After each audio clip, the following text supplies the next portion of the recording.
What's up, guys? Cameron Foos here with FoosAlerts.com. It is October 23rd. Just want to do some video lessons on a couple of the big plays today.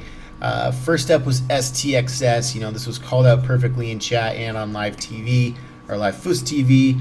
Unfortunately, I did not get into this trade when I needed to. I called it out perfectly. I put my order in at 375, and I just barely missed it by about a penny. Before this thing ripped all the way up to near $6 per share. But let's just go over the pattern that formed up this morning, and kind of the identifiers of what the buy triggers were for STXS and why I was excited about this stock in the first place this morning, and which gave way to it rallying over 40% today. So first, just looking at the daily chart, we have a stock that all of a sudden started breaking out here on volume. That was creeping back up over the 13 EMA, and we bounced off the 13 EMA yesterday off the lows, and we had a slight gap open this morning. Yesterday's close was at 357. Today's open was at 363. So it's a small gap, but momentum was firing off right out of the gates here this morning. There was also looked like there was news out here this morning, third quarter preliminary results. Here on STXS, so that there was multiple catalysts between news, bouncing up the 13 EMA, and then looking at the intraday chart. Obviously, there is the F1 pattern, which is a very, very bullish pattern that is basically my favorite pattern to play. The F1 is in the time frame of the only time that I record and broadcast live on Foos TV, because the F1s are my favorite chart patterns to play to get into right out of the gates in the morning. Because the rest of the day for me, is way less predictable. Trading the F1s are typically when stocks are first making their big move, or triggering that first move that's going to lead to the rest of the rally throughout the session. So looking at STXX here right out of the gates this morning, we had that nice little spike here this morning on volume after that tiny little gap, and I called it out right about here at 372, saying, hey, check out STXS. We're breaking out of an F1 at 372. At that point, I started putting in my order. I put it in at 375 for 5,000 shares. Trying to get in, as I missed that opportunity because it spiked very quickly. This is within the first 3 minutes of the open. Each one of these candles is a minute chart, so within the first 3 minutes we already had this tiny little F1 formed. So a very short-term signal. This was very difficult to be there.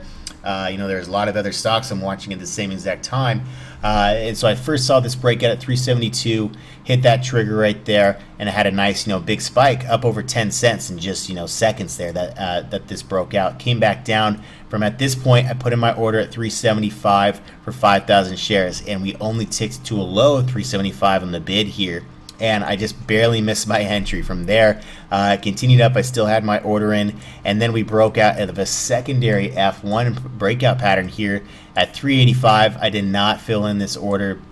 I was still hoping to get my 375 order as we neared right up to this breakout point. I just wanted to see it dip just by a few pennies, so I just barely missed getting my entry here, and I just did not chase it. From that point on, it spiked from 385 all the way up to 483. That's a huge spike there. That's the stock moved very, very quickly. If you weren't there at the exact right time, this thing would leave without you, and at that point the stock is up massively, up 40 cents.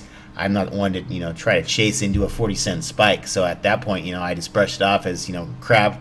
I totally missed that perfect F1 breakout. I'm not going to chase it here. I had it, just barely missed it by a penny. I had the order at 375. The low here was 375. Unfortunately, the bid did not get filled there. And from this point, after that F1, this continued to grind it up here, pretty much rallying along the 13 EMA on the 1-minute chart for the whole day. It broke down a few times on the 1-minute chart.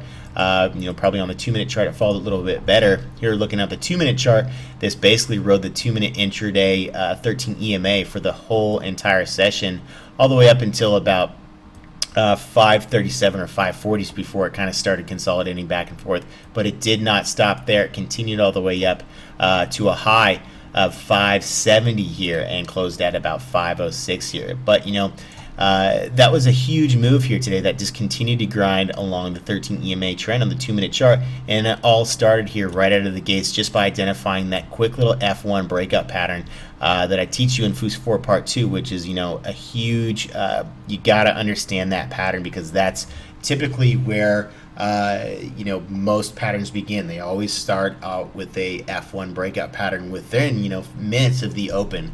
Typically, I like to trade it within the first 2 hours, which is the first F1 stage. After that, it's F2 and F3. F2s I don't really like to trade. F3s are the closing breakouts that I like to trade on those stocks. So taking a look at an F3 here, let's take a look at CPRX. This is one that we were talking about yesterday. Another member, Trickster, was always, asking me, he's like, but what about the daily chart? The daily chart doesn't look that great. The daily chart doesn't mean anything. It means a lot, but, if there are F patterns that are forming up intraday, regardless of what the daily chart looks like, those F patterns can make those moves and still react based on the F pattern breakout formations, regardless of what the daily chart is looking like over here. So looking at CPRX into the close yesterday, this actually had a gap open yesterday that broke out an F1 that had a quick little spike. Let's zoom in on the chart here.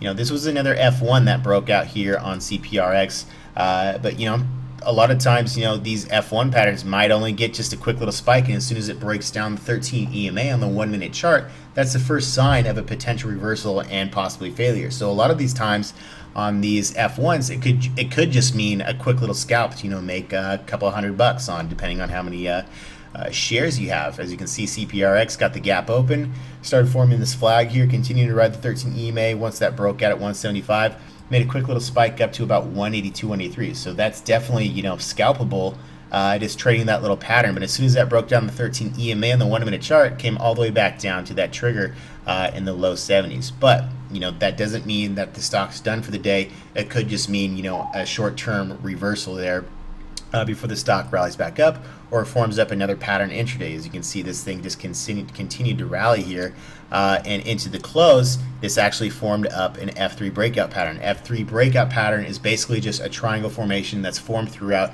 the entire session and is looking like it's going to break out, or it does break out into the last hour or two of this session, and that's what CPRX did here. And an F3 breakout typically means momentum going forward into the following session or a gap open, and that's exactly what happened here on CPRX going into the following day. So here's kind of the closing prices on CPRX. It broke out over these highs of this triangle pattern. This is a 1-minute chart. You can use any kind of time frame you look at. I typically look at 1-minute charts because this is kind of what I prefer. But as soon as this opened the next morning, this gapped all the way up to $2 per share from about 183 all the way up to $2 per share. From there, this continued to form up another F1 breakout pattern that I actually scalped here from about 198, sold a little at 103 or 203, and then sold again at 2, locking in just a quick little short-term gain. Looked like it was breaking down the 13 EMA here on the 1-minute chart. But it bounced back off that level. I didn't know what it was going to do. It could have easily just reversed here, but it actually had a little bit more spike in there before it came back down into the 190s, which would have put me on a losing position. So, stocks are very volatile. They don't always just continue to explode like STXS did today. A lot of the times these F1 or intraday patterns, all they give you is just a quick little spike to try to sell into and potentially scalp at CPRX. Kind of traded flat all day and didn't do much after that breakout there. But STXS, for example, this thing hit that F1 and those two F1 triggers, and this completely ripped to the upside. You never know which stocks are going to do this. You really don't know. Even if I would have bought into and got my fill on 375 for STXS, I could have easily just sold at $4 per share because that's the next whole number resistance level, and I might have just called it, good. Oh, that was a nice rip, 375 to $4 per share, took 25 cents, awesome trade, without even having a clue that this thing would have ripped 40% the rest of the day. You don't know what these stocks are going to do. The best thing you can do is try to ride the trend. Looking at the 2-minute chart, this thing rode the 2-minute intraday 13 EMA pretty much all up to 540. So as long as the stock holds the 13 EMA on whatever time frame you're looking at, there's really no telling how high it can go. That's kind of the cardinal rule that I teach in FUS 4, even on a daily chart breakout. When a stock breaks out of a FUS 4 pattern on the daily chart, as long as it holds the 13 EMA, there's no telling how high it can go. The trend is still very, very strong. And, if I could stick to that strategy and actually, have some balls to hold for a while, I could, have some gigantic wins of, 100 to 500% gainers. But I just don't have that kind of patience in me, especially with how active today's market is. I like to take my profits when I have them. And I, miss out on a lot of big trades because I don't have that kind of patience. But always, remember that cardinal rule to follow the 13 EMA in whatever time frame you're looking at to look at that trend. Another one that we're looking at here is BIOL, VICL. This was another perfect F1 breakout pattern that I bought into this morning. This was kind of a combination of a revival pattern. This is a good example of implementing both FUS 4 plus FUS 4 Part 2, both lessons that I teach in both those two separate DVDs. FUS 4 is the daily chart we're looking at here. This is a FUS 4 revival. Lead-in trend is bearish, and we had that nice triangle formation, but that ended up breaking out. But what triggered me to buy into this early was this actual F1 breakout pattern here on the intraday 1-minute chart. We had that nice little spike out of the gates here in the morning, had this flag form up here with this kind of resistance level at 140. As soon as this broke out of this 140 level, that triggered the spike there on the 1-minute chart, went from 138 all the way up to about 152 here. And I got in at 140 for 10,000 shares.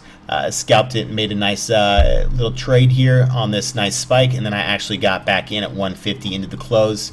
Right about here, looking like it was going to be an F3 breakout. When you're looking at it from right here, this looks very, very bullish, or I bought in when the chart was looking like this. Here on VICL, we were kind of basing out with this these highs around 150 here. We peaked at 153, but we had this kind of resistance formed up here at 150. So I bought in 10,000 shares again here at 150, hoping to see this break this resistance that we kind of kept forming here and see a nice strong close, which would lead to a potential gap open tomorrow or continuation, as the daily chart here is definitely suggests higher prices, as this is just day one of the breakout of the FUS 4 revival pattern. But as soon as that broke it to the upside, we did see a nice little spike up. We retested those highs today at 153, actually didn't break, and then had a sell-off here all the way back down to 145, but closed decently here on VICL. We have some strong buyers coming in after hours at 149, so I'm only down a penny on this second entry, and the daily chart is still looking very bullish. So hopefully we can see a continuation on BIOL, VICL, into tomorrow. Same thing on BIOL here, BIOL. This is one that actually got stopped out for a loss this morning. As you can see, this dropped all the way down to 202 this morning, but it did bounce right up to 13 EMA. It's just a very low float, low volume stock that's very volatile, and it's very easy to get your ass handed to you on a low volume sell off from this stock. But I got back in here on the red to green move here at 212, sold up in the 220, sold again at 218, locked in some gains. This definitely still has upside potential. This is the same thing. This is a revival pattern on day one. Nice volume increase, but it's just a very a volatile low float stock. It's easy to get stopped out on because especially when I have 10,000 or 12,000 shares on this, every penny or so is $100 to $120 profit or loss, depending on how hard this moves. So a low volume sell off, if it sells off 10 cents, all of a sudden that's me losing $1,000. So it's easy to stop out of a trade like this that can move on low volume. But overall right now, BIOL looking strong into the close here. Could definitely see a continuation going forward, but right now I locked in the profits on this and moving on. But anyways, that's it for today's video lessons. Hope you guys learned something new, and either that or just reiterated some stuff that you needed to learn again, just to try to help you make some money in the long run. But anyways, that's it for today. Hopefully we have some more trades coming in this week, and I'll see you guys tomorrow.